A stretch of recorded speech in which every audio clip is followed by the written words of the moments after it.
The objective with contouring and highlighting is to bring dimension to the face. So really bringing out someone's natural beauty with just a few simple steps.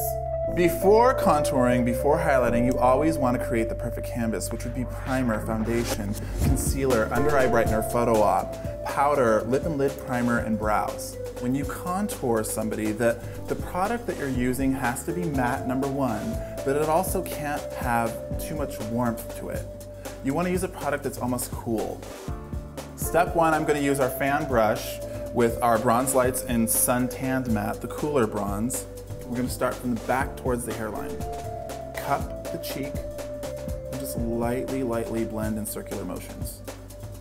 The objective is to bring dimension to the face. To create depth in the cheek, you want to contour underneath the cheekbone. It's not contouring on the cheekbone, it's underneath. And when you want to slender the nose, you want to contour down the sides of the nose. I'm using eyeshadow brush number 10 in Bronze Lights in Sun Tanned Matte. You'll see that I'm just going lightly down the side of the nose. Don't bring it down too far and don't move it too far down this way. You just want to move it and move it lightly and fade it up into the brow. So you'll see I'm taking fan brush number 22 with Bronze Lights in Sun Tanned Matte. And I'll take the brush and I will gently fade it underneath the jawline. A lot of women feel like their jawline just fades into their neck. And this is a really great way of strengthening the jawline. So what we're doing is we're shading all around the jawline so the face moves forward. So this creates depth and creates contrast between the face and the neck. Now that we've framed her face, we've framed her cheekbones, we've contoured down the bridge of her nose, and we've contoured underneath her jawline, is to actually finish the framing on the forehead. This is a really great trick for women that feel like their forehead is much larger than they would like it to be. Taking the same bronzer with fan brush number 22, what we're going to do is we're going to start at the base of the hairline and lightly blend down.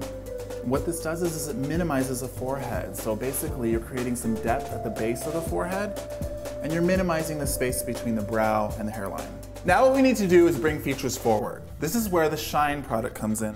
We used artificial light. We applied it to the high planes of the face, down the bridge of the nose, the high planes of the cheekbones, the Cupid's bow, on the chin, and a little around the forehead. When you contour down the sides of the nose, you have to have that highlight down the bridge of the nose. It's very, very key to bring it down the bridge of the nose and stop before you reach the tip. You don't want the tip of your nose shiny because it creates the illusion of oily. We've contoured down the sides of the cheeks. Now we need to bring the cheeks forward.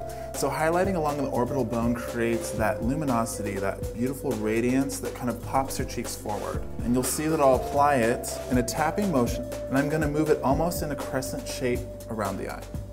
This is also another great trick if you want to elongate the eye, to give the eye a lift, because you're creating light against dark. So applying that luminizing product gives your face a lift. It creates movement going up. To make the lips look a little fuller, we're going to take artificial lights and just apply it right in the center of the lip, bringing it up just a little bit onto the Cupid's bow. What this does is it creates the illusion of a fuller top lip and creates a little bit of dimension. Now what I want to do is create a stronger jawline, and I'm going to take Camera Ready Full Coverage Concealer in a shade lighter than her skin tone. I'm going to take 3 little stripes here, take my finger and just gently blend it forward. So go ahead and look at that. That is gorgeous. She looks radiant. And that's the look. She's highlighted and contoured.